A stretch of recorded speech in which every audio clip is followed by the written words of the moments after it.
Hey everybody, it seems like forever since I have been down in this room, because it has been, but I need to secure my tables a little better.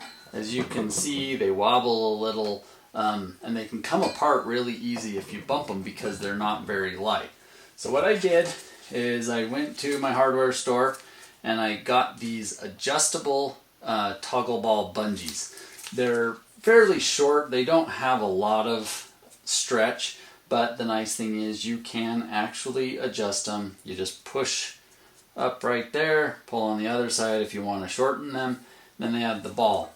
So what I want to do is just put one right there around the legs to make them a little more secure, but I'm going to tighten them up as much as I can, and since they're adjustable it makes it super easy, although they're easy and they're a pain at the same time because you have to go so many times to get it to the correct length.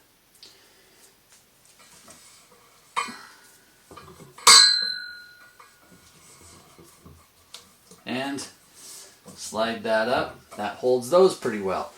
Now I'm going to go around and do the rest, but these aren't the longest, they're only 12 inches. And I've got some spots where there are 4 legs and one of these won't go all the way around. So I'm going to show you what I'm going to do there, if I can crawl under there and somehow film at the same time. Okay everybody, we're going in. It's kind of nice to have a daughter that's into art, because now I have a light ring and I'm going to crawl under here somehow and make my way through the maze. I need a kid to do this, but here we go. And I have no idea how I'm going to film this at the same time. And you're probably loving this angle as much as I'm loving it. This ought to be an entertaining video at least, right? So there are my 4 legs. There goes my phone. Probably just cracked the screen.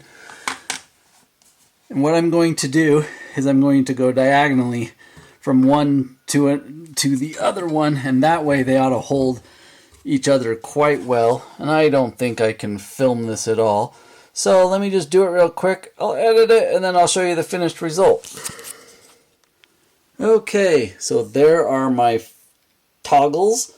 I've gone crisscross and I'm wiggling here. There, you can see my hand. It actually holds it quite well. So now I'm going to go around and do like those 2. I've got these 3 in an awkward position because these tables don't line up. But I will finish this up and then I'll be able to get going on the actual Lego part of this. But this is how I'm securing my understructure for my Lego city. See you next time.